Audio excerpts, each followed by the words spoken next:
Hello, I'm Casonya Johnson. I am the AUH of the Department of Biology. I'm going to have an opportunity to meet you in person when we're actually doing our interview. But this is Billy Flint. He's a professor here in the department. And together we're going to take you on a tour through the building to highlight some of the things that we will show you if you were here in person. Great. So this is the BioSciences complex. We're in the atrium now, and we're on the first floor level. It's a 3-floor complex, and first of all, you'll notice that we have this beautiful mural on the back wall that runs all the way up for all 3 floors. This was designed by one of our former students to cover the tree of life and all of the highlights that go through our different areas of specialization in the department. I'm going to walk this way first. You'll notice that we have plenty of open space here, that usually when the students are here, we have lots of gathering spaces for them. On a normal day in this department, students are lined up along the hallway, they're hanging out, they're not having so much fun, but they're doing a lot of studying. We usually have places where we highlight and emphasize on bulletin boards like this one, some of the accomplishments of our students and some of the research activities that our faculty and staff have done as well.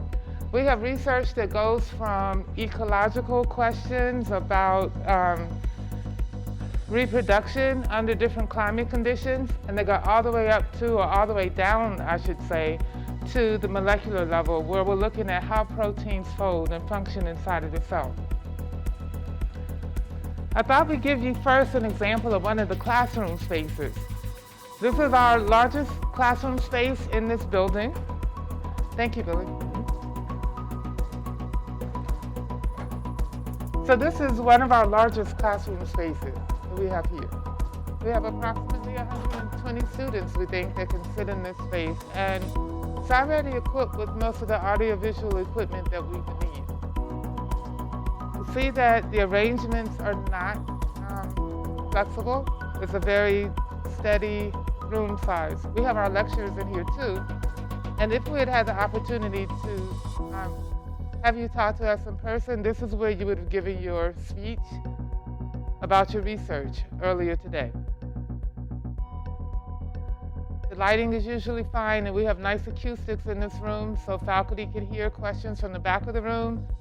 Students can hear the faculty in the front of the room as well. The lighting can be adjusted based on whether the faculty member is giving a lecture or presenting images on slides.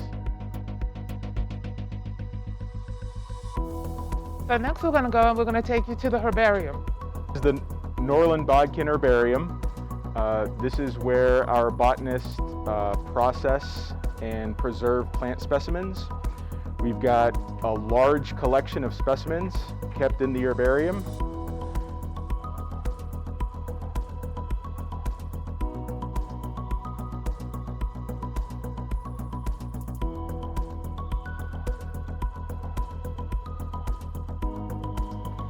One of my favorite things about this room is that Dr. McMullen has former students that he puts up. So these photos that he has along the wall, in addition to plants from around the area that he's pressed himself, he's also have students that he's posted that are in action at the time. One of our featured former students is now a faculty member here in the department.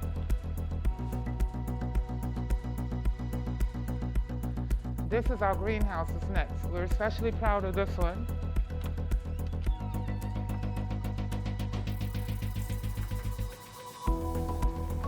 Okay, this is the head house area where plants are potted or processed or whatever other work needs to be done with those plants.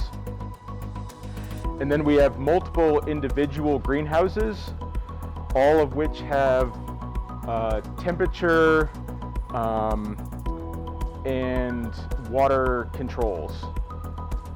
So they're highly programmable.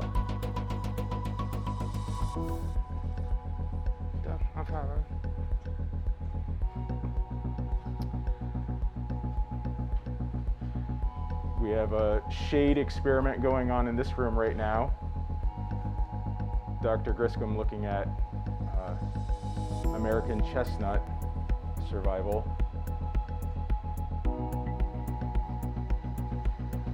And Dr. McMullen, who does research in the Galapagos, has some Galapagos plants, including some cacti, in this room.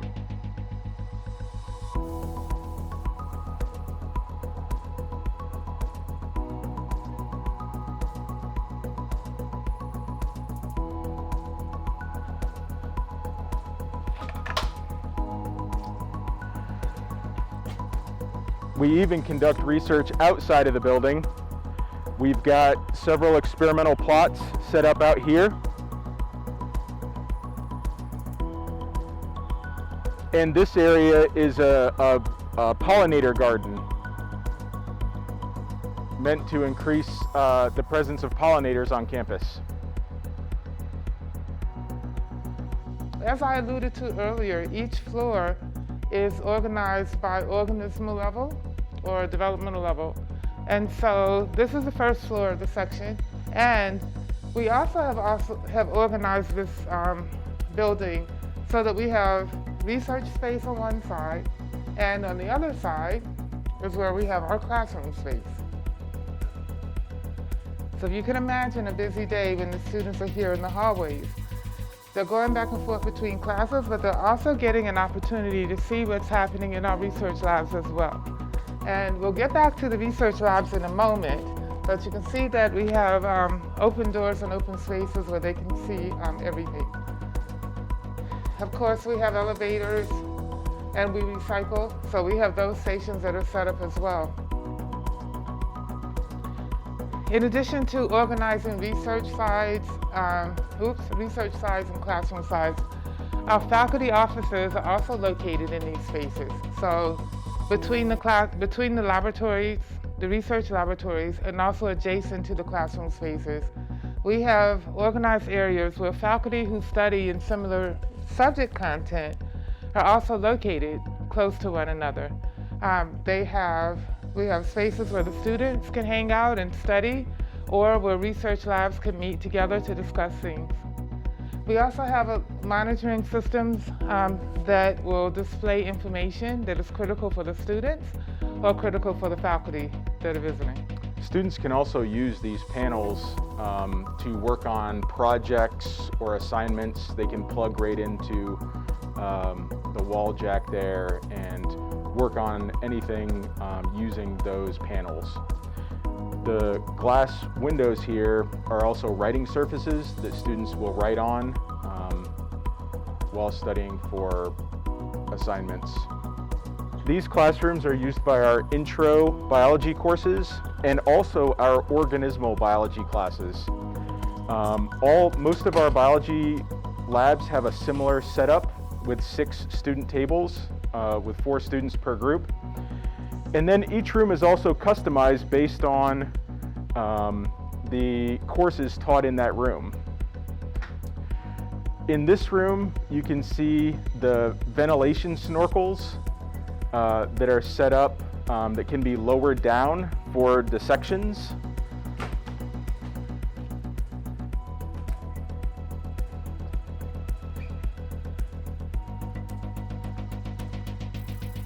One thing that many people who come to visit us don't understand is that we have complete separation of our research equipment from our teaching equipment. So as you see, we have real-time PCR machines, or these are just regular PCR machines that are around. Plenty of incubators, refrigerated items, and things like that. All of this is our classroom use. Many of our teaching labs are organized in pairs with a shared prep room between the labs, where the faculty members and student workers will prepare materials and experiments for use in the teaching labs. Thanks.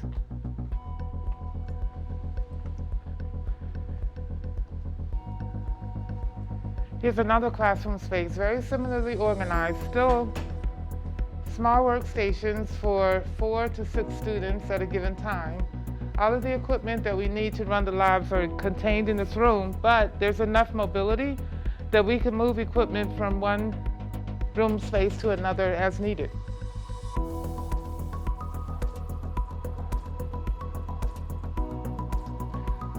We have internet capability so that the students are... Right. All of the student tables are set up with internet access, so students can use their laptops. That gives the faculty members the opportunity to project any additional class notes or information that might be critical for the experiments.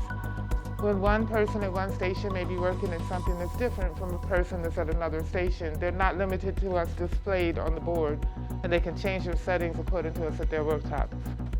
This is our introductory ecology classroom.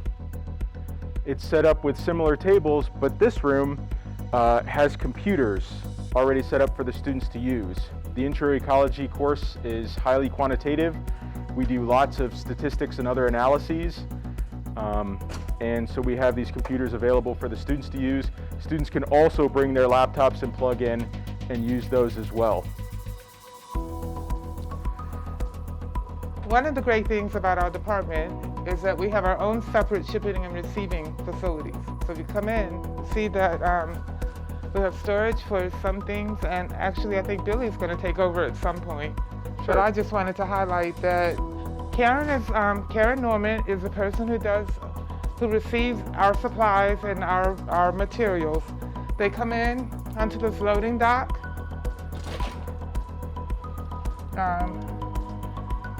Sometimes in some places we may have trouble. Other universities have had faculty that have trouble getting their materials in at a certain time or on a certain day. Our supplies are delivered directly to us, so we don't have to worry about things sitting on the loading dock, for example, for a week because no one knew that it was there. Another benefit of having a loading dock right here at the building is students can access this area for field courses. And you can see our fleet of vehicles that we have access to in the department. We use these vehicles for doing field work or for taking faculty and students to conferences, any sort of department related travel. We've got 8 vehicles that we can use to do that. Also, off of the loading dock area is we have a field equipment storage room.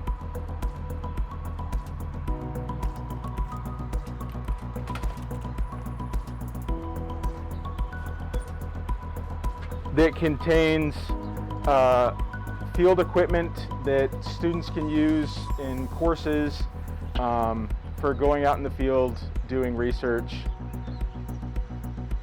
Additionally, we've got an area for faculty field equipment that they can use and store their field equipment that they use for their own personal research. Off of the loading dock, we also have bathrooms that are equipped with showers that faculty can use if they choose to bike to work or if they've conducted field work and they need to shower before returning to class. So this is an example of one of the faculty neighborhoods we have. So faculty who work in similar areas are usually grouped together in the same neighborhood. And as you can see on the other side across where the classrooms are, but also the space where students can sit and either wait to meet with faculty or to do their work. We have workstations or coffee stations, refreshment centers.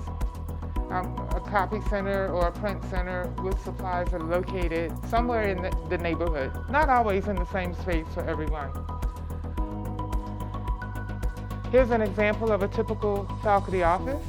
It's about 100 square feet.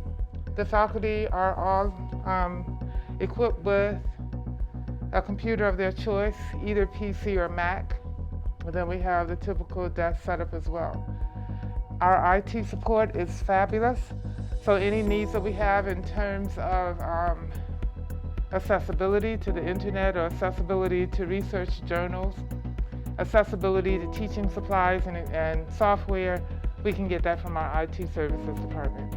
We're still talking about our classroom space, but I'm going to do a kind of hybrid thing now. I'm going to take you into a classroom and then also show you some of the research/classroom space that we have available. Hi, my name is Chris Kibo. I'm an assistant professor and director of microscopy and imaging in the biology department. I'm recording this voiceover after the movie's been recorded, so I apologize if things are a bit out of sync. We are now entering the microscopy suite, which includes a microscopy teaching lab and an adjacent light microscopy core facility. This teaching lab is used for upper division courses that have a significant microscopy component, such as immunology, parasitology, human histology, animal development, and I also teach a course dedicated entirely to using microscopy in biology. The classroom contains 16 compound microscopes, 8 phase contrast, 8 differential interference contrast and polarizing, and 16 stereoscopes. Each microscope has a digital camera that interfaces with the benchtop computers. This allows specimens to be easily visualized by an entire group or class and not just by the person looking through the eyepieces. The classroom contains standard lab facilities, of course, for basic histology and sample preparation. The room also contains a combination phase contrast DIC microscope at the instructor station, as well as a document camera, both of which can be used for projecting specimens onto the screen. Each student computer, and therefore each microscope, can also be projected onto the screen. The classroom also contains a small alcove that can be darkened.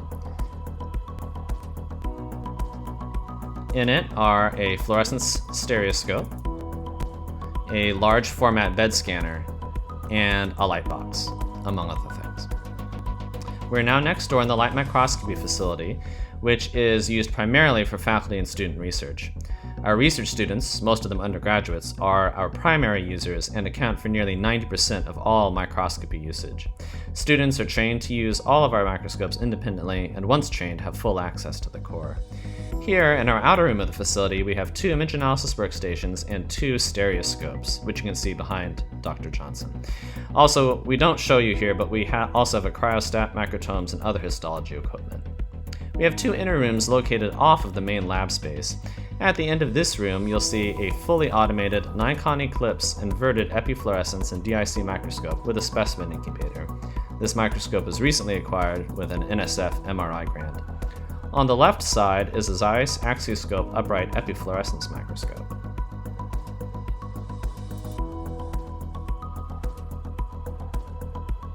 We have 2 additional compound microscopes in the second inner room.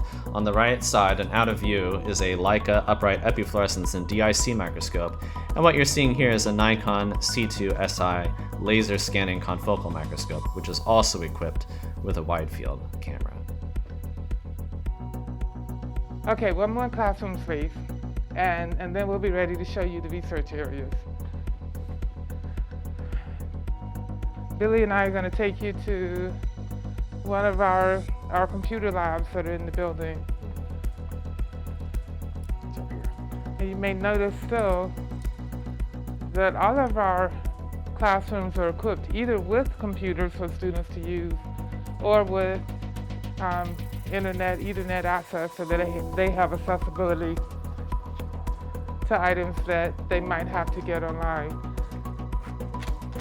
And of course, we have wireless internet as well throughout the building, throughout the university, in fact. But here's the computer lab. Billy, go ahead. So the biology department has 1 computer lab that's used for course use only. So it's not an open general purpose computer lab. The BioScience building is right next to the Rose Library, which has lots of open available computers for students to use.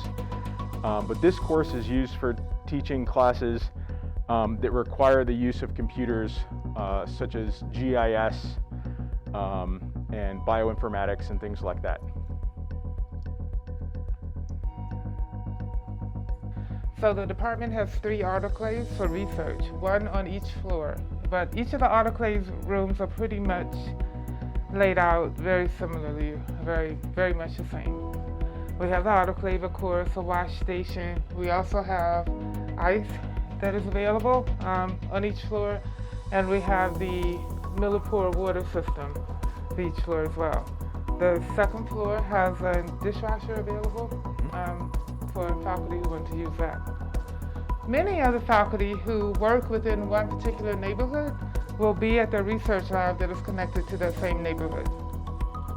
This one is locked because we do have students that come through, so we keep the doors between the labs locked during school hours.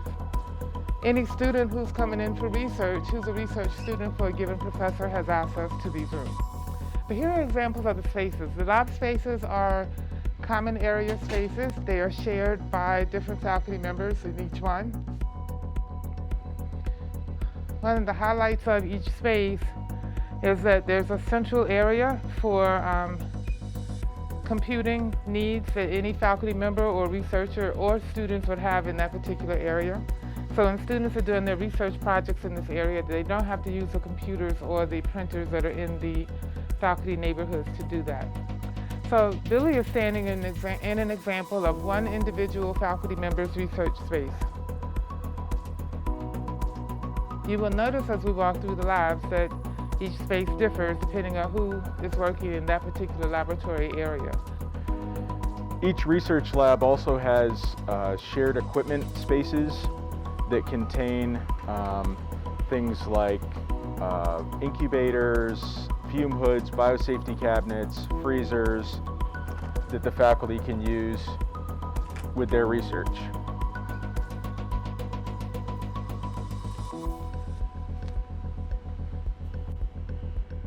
Here's another of an example of a space that contains refrigerators, a -20 freezer, a -80 freezer that are shared by the faculty members that use this research lab. So the department has plenty of -80 freezers, refrigerators, and incubators for use. Most new faculty members who come here don't need to purchase their own because we have enough equipment in the shared space facilities, including a space for liquid nitrogen containers and our for frozen samples all the way on the floor here. Our graduate student offices, we have approximately 20 graduate students in the department, and so most of them share office space. We have them set up, and again, just like the faculty, we equip them with all of the computing power that they need. Our graduate students are also TAs or teaching assistants, so they have their office hours here or in some of the neighborhoods that are outside where they talk to students as well.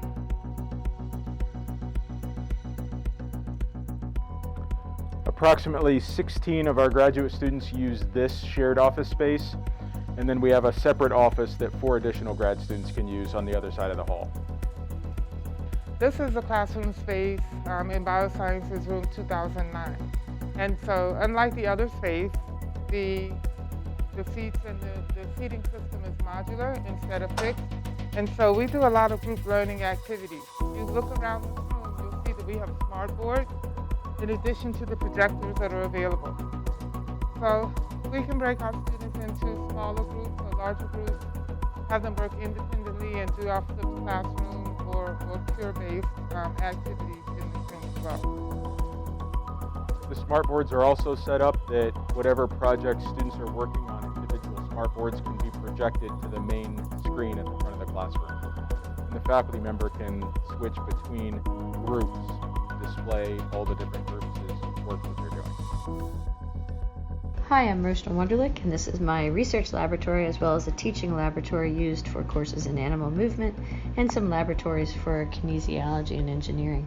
We have 2 force plates in the runway as well as a plantar pressure mat currently removed from the runway, a 6-camera motion analysis system. We also have ultrasound and wireless EMG capabilities. This is one of our other student areas where students can assemble and work or just relax. This area also has a view of some of East Campus.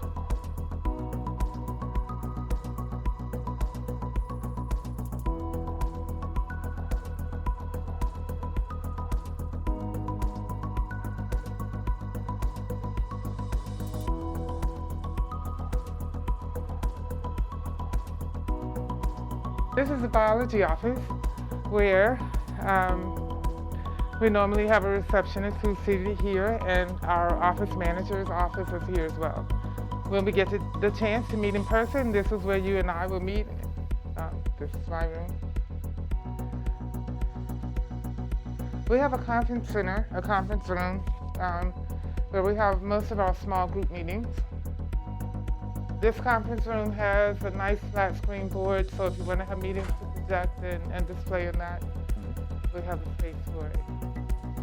And then when it comes to printing needs, some people do some of the printing here in the office as well, but we have a supply room for faculty to use.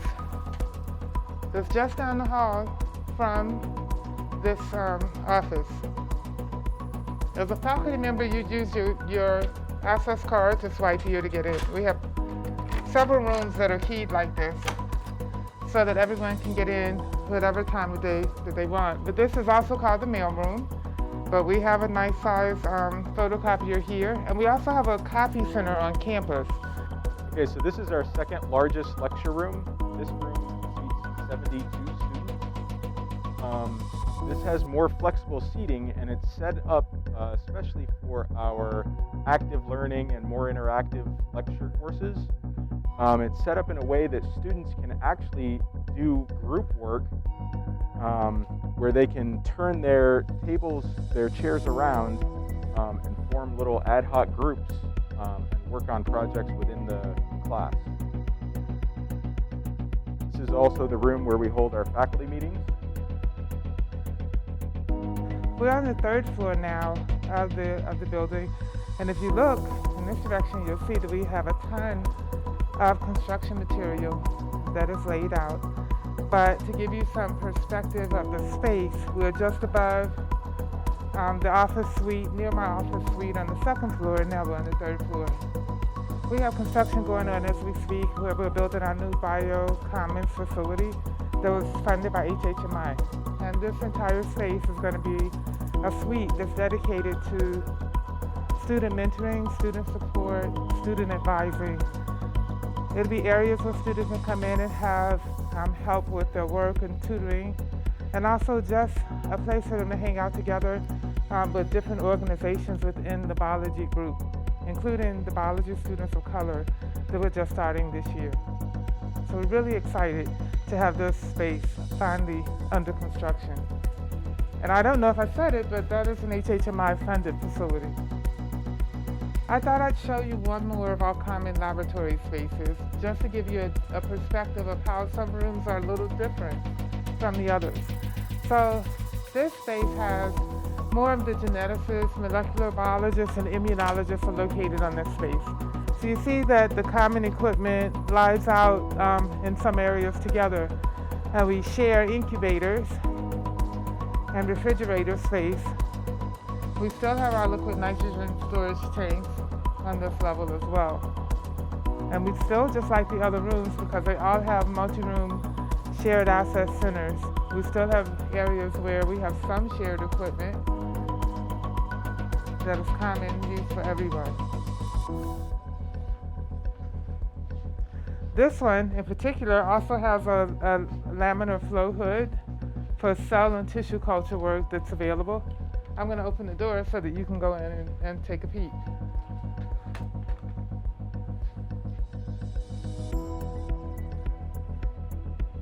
None of our spaces are extremely large, but we do a very good job of being efficient in how we use our space and making sure that there's enough accessibility for people that have movement issues or mobility issues, while at the same time housing the equipment that we all need for whatever reagents that we have in particular. There's one more room behind you, and this one, if you walk in, you'll see no prokaryotes are allowed in this room.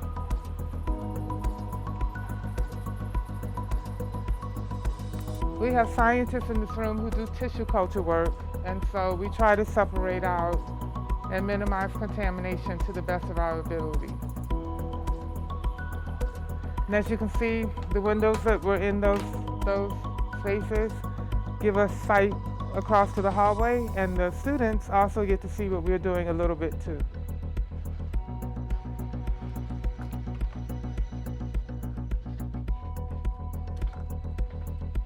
Thank you.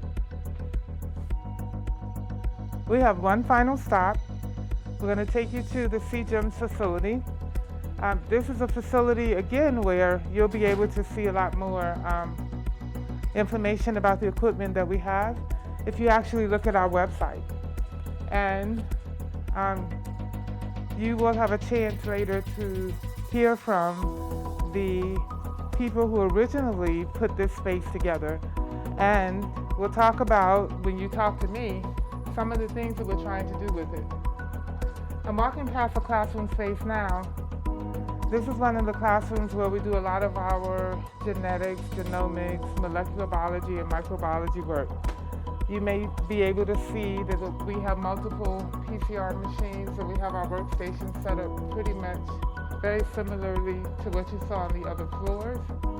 It's so exciting when the students are here to actually see them in those classroom spaces, working, running some of the gels and analyzing the data from those gels, and just seeing them interacting with their faculty members and with each other to get the answers to the questions for that particular laboratory. So we're entering now the CGEMS facility, and I'm just going to show you the equipment, and then we're going to come back later and talk about that particular equipment.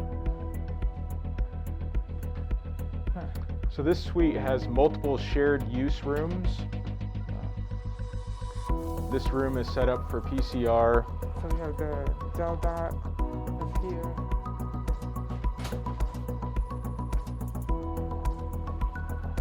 Our intention is that we have the sequencers for our facility located in this room. Our intention is to expand the equipment that we have as well as the facilities. We hope to eventually add a flow cytometer to these spaces and to any additional equipment that our new CGEMS director feels that we need in order to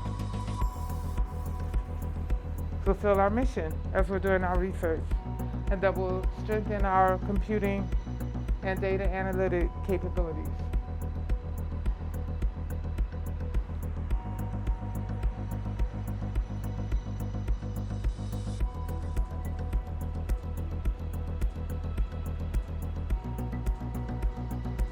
And we have one more room with billiards.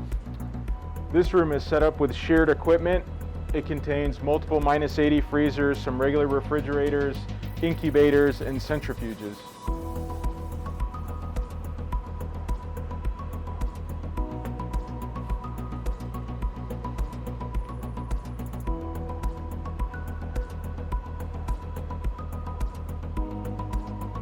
So that's the end of the building tour. I hope that we were able to answer some of the questions that you may have had about our facilities. You also are going to have my contact information directly, so if you have any particular questions about anything that you saw or that you didn't see in this video, please feel free to reach out to me so that I can answer those questions. Have a great day today.